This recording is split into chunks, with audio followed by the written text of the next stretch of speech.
Tanto grazie di essere venuti a questa conferenza stampa che serve un po' anche per dimostrare che quando in politica si fanno gli accordi non ci sono squadre che vengono battute e squadre che vincono. L'altra settimana noi abbiamo come PDL e Lista Civica Tabaro raggiunto un accordo che dimostra come il candidato Tabaro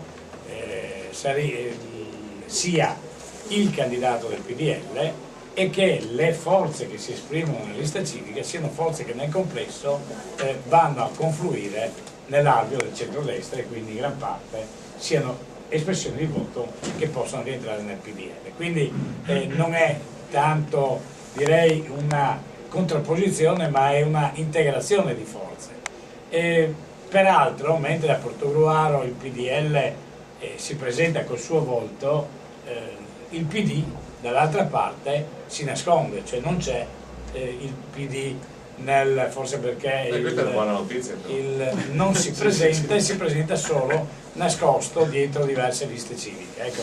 Quindi a Portogruaro il PDL invece è il partito di governo del partito che vuole essere presente, vuole essere rappresentato.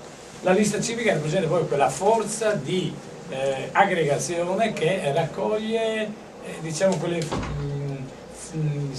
potenziali, quei voti potenziali che magari rappresentano situazioni di scontentezza rispetto alla maggioranza attuale,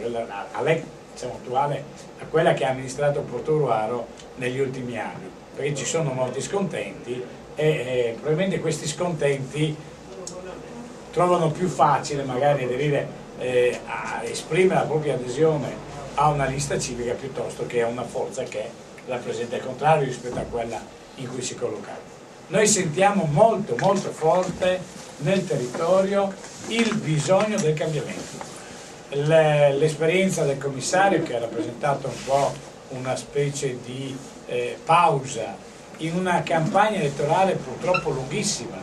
Noi siamo a Portogruaro in campagna elettorale di fatto dai primi mesi del 2009 e andremo a votare ora a marzo del 2010.